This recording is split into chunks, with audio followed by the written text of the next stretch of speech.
Alors Virginie, je vous donne tout de suite la question du jour. C'est donc, je voudrais connaître l'intérêt des céréales, lesquelles recommandez-vous et comment les cuisiner? Ça, c'est complet. Alors, oui, c'est une question bien complète. Alors, les céréales, c'est un gros intérêt parce que ça donne de l'énergie déjà. Et puis, on a besoin d'énergie pour tenir nos journées. Mais par exemple, les céréales qu'on mange au petit déjeuner? Alors, ça dépend de quoi on parle en termes de céréales. Moi, quand j'entends céréales, je pense blé, je pense riz, je pense maïs, je pense même orge, quinoa, sarrasin, des mots comme ça.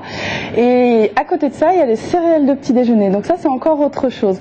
Les céréales de petit déjeuner sont faits à partir de céréales, mais sont mélangées ou travaillées de sorte qu'il y a autant d'énergie là-dedans que de sucre simple. Ah oui, et les sucres simples sont nettement moins intéressants.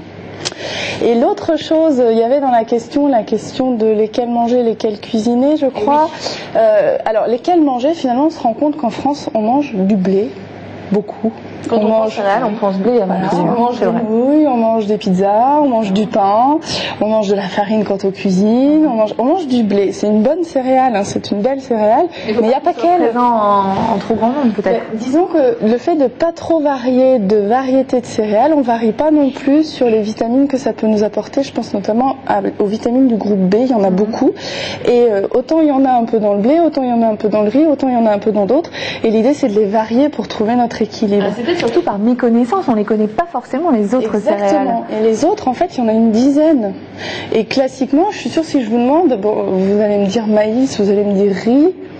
Quinoa, qui commence à sortir un petit peu. Épeautre, tout le monde ne connaît pas, donc voilà, en voilà une autre.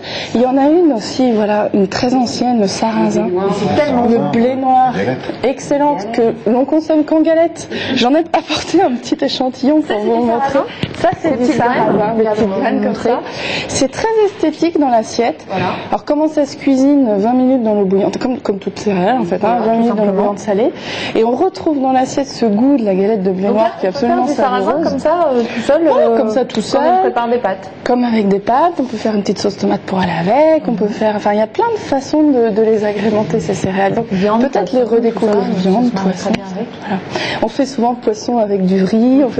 Mais on peut changer, on peut varier. C'est une très bonne idée. Vous aviez quoi d'autre? Ah ben, je voulais vous en montrer d'autres. Voilà. Alors ça, par exemple, c'est du millet. C'est plus connu pour les oiseaux. Mais nous, on peut en manger aussi. Mais nous, on peut en manger aussi. Et ça se cuisine très facilement, pareil, 10-15 minutes, c'est très joli. C'est un goût neutre. Autant le sarrasin, c'est un goût un petit peu spécifique, le blé noir, la galette, etc. Ça, c'est un goût assez neutre, un petit peu comme la semoule de blé peut avoir un goût assez neutre. Donc voilà pour vous en montrer. Et puis alors, je n'ai pas apporté l'épeautre, mais j'ai apporté de l'orge. Ah, l'orge. C'est bon, ça aussi. De la bière avec. Alors, si on fait fermenter, voilà.